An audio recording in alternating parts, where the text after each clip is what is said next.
Czy samotna matka to dobra partnerka? Cześć, ja jestem Patrycja i szybko wytłumaczę Ci dzisiaj, jak wygląda relacja z samotną matką. Zostaw subskrypcję i łapkę w górę. Lecimy z tematem. Jeżeli oglądasz ten film, to oznacza tyle, że stoisz przed dylematem albo właśnie zacząłeś się spotykać z kobietą, która ma dziecko lub dzieci i wychowuje je sama. Przedstawię Ci kilka rzeczy, które powinieneś sobie uświadomić przed takim spotykaniem się. Najważniejszą rzeczą jest to, czy zdajesz sobie sprawę z tego, że nigdy, ale to przenigdy, nie będziesz na pierwszym miejscu. Pamiętaj, że samotne matki, nieważne w jaki sposób stały się tymi samotnymi matkami, zawsze są pokrzywdzone. Czy należy im współczuć? Zdecydowanie.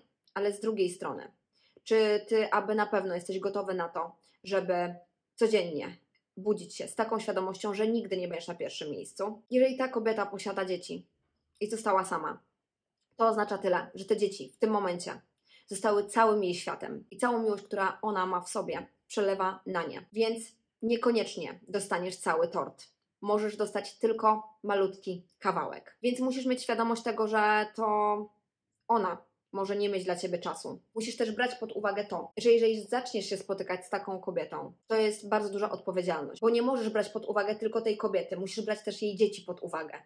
Więc w tym momencie sytuacja jest bardzo skomplikowana. Wchodząc w życie takiej osoby, musisz brać na klatę to, że jeżeli cokolwiek pójdzie źle, to nie zranisz tylko jednej osoby, tylko zranisz ich kilka. Dla większości tych kobiet te dzieci są naprawdę bardzo ważne i to one zawsze będą na pierwszym miejscu. Czyli ich potrzeby, podział czasu, pieniędzy, możliwości i marzeń zostaje podzielony między tobą a dziećmi. A w większości przypadków wygląda to tak, że ty dostajesz naprawdę bardzo małą część tego, co otrzymałbyś od kobiety, która tych dzieci nie ma. I czy ja tu stwierdzam, że nie warto się z takimi kobietami spotykać? Absolutnie nie. Ale musisz mieć po prostu pewność tego, że jeżeli wchodzisz już w coś takiego, to nie wchodzisz tam tylko na chwilę. Druga rzecz, którą powinieneś brać pod uwagę, to to, czy taka kobieta chce od razu poznać Cię ze swoimi dziećmi, bo tu przy takiej sytuacji powinna Ci się zapalić czerwona lampka. Pomyśl sam, jeżeli miałbyś dzieci i spotykałbyś się z kimś i byłby to początek, to czy chciałbyś, żeby Twoje dzieci od razu poznały kolejną panią z Tindera? To jest naprawdę bardzo duża czerwona flaga, więc zastanów się dobrze, dlaczego ona to robi. I oczywiście ona Ci w tym momencie może wmawiać, że jesteś takim cudownym facetem i koniecznie moje dzieci muszą Cię poznać. Nie. W większości to będzie po prostu ściema. Ona chce Cię wciągnąć w te relacje, żeby Tobie później trudniej było odejść. Jeżeli zaczynasz się spotykać z taką kobietą, daj sobie dużo czasu na to, żeby ją poznać. Poznać ją w różnych sytuacjach. I przede wszystkim nie poznawaj dzieci już na samym początku, bo to wróży tylko same problemy.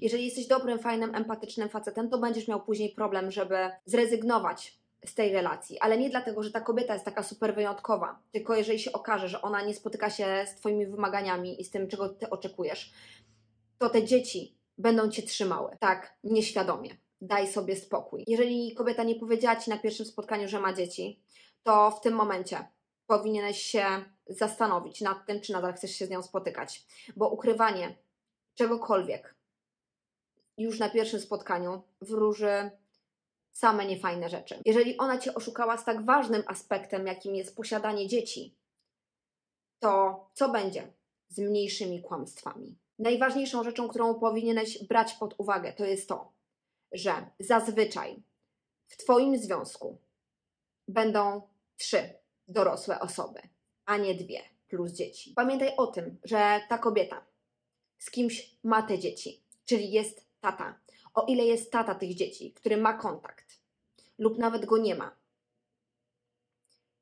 to musisz brać to pod uwagę, że zawsze będziecie tam we trójkę. Czy jesteś w stanie zaakceptować to, że ta kobieta będzie się z ojcem własnych dzieci widziała kilka razy w miesiącu?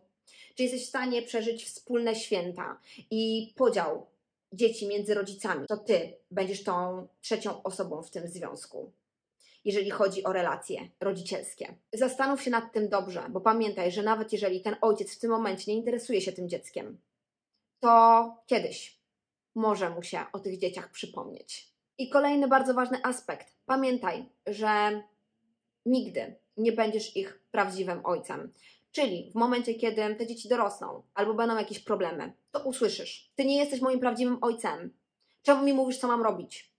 Albo od tej partnerki: nie jesteś ich ojcem, więc nie wiesz, co mówisz. Ty nie masz dzieci, o ile ich nie masz. To usłyszysz za każdym razem, przy każdej jednej możliwej kłótni. I nawet jeżeli będziesz chciał wprowadzić jakieś zmiany w jej dzieciach, to zazwyczaj usłyszysz, że nie masz do tego prawa. Zastanów się, zanim wejdziesz w związek z samotną matką. A taki fun fact: większość tych kobiet szuka tatusia dla dzieci, a nie partnera dla siebie. I wtedy te relacje właśnie wyglądają w ten sposób. Czyli te kobiety będą od Ciebie wymagały poświęcenia czasu, finansów, żebyś odbierał te dzieci, zawoził te dzieci, płacił za te dzieci i będą potrzebowały pełnego wsparcia od Ciebie, i finansowego, i psychicznego.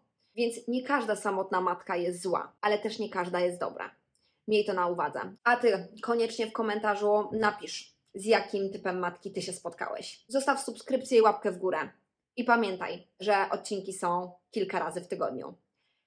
Miłego dnia.